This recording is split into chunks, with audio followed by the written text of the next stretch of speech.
Hi guys, আমি আপনাদেরকে দেখাবো আজকে 214 বছর আগেকার কয়েন, যেটা 214 বছর আগে কয়েন হিসাবে দেওয়া নেওয়া চলতো, সেই আগেকার পয়সা আপনাদেরকে আমি আজকে দেখাবো। এই যে বন্ধুরা দেখুন, ভালো লাগলে আমার চ্যানেলটা সাবস্ক্রাইব করে দেবেন। এই যে এই সালটা আপনারা বুঝতে পারবেন না, এইটা হচ্ছে আমাদের ইন্ডিয়া, ভারতবর্ষ যখন স্বাধীন হয়েছিল সেই 1947 সালের পয়সা, যেই বছর আমাদের ভারতবর্ষ স্বাধীন হয়েছিল ইংরেজদের হাত থেকে, নিজের স্বাধীন হিসেবে চলছিল সেই সালের পয়সা, 1947 সালের পয়সা। এই পয়সা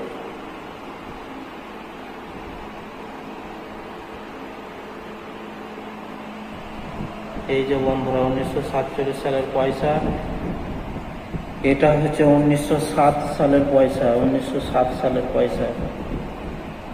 এই যে এটা দেখুন 1919 সালের পয়সা, এটা আছে 1919 সালের পয়সা। আরো আমার কাছে আছে 1951, 1936, 1953।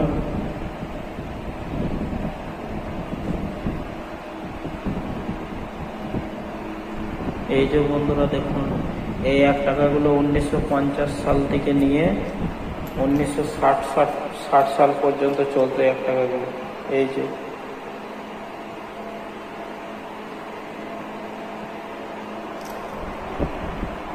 এই যে বন্ধুরা এই পয়সাগুলো দেখুন, এই পয়সাগুলো আমরা ওয়াশার হিসেবে ব্যবহার করব, কিন্তু এগুলো এক সময় পয়সা হিসাবে মানুষ ব্যবহার করত। 1950 থেকে 60 সালের মধ্যে এই পয়সাগুলো এক সময় চলেছে।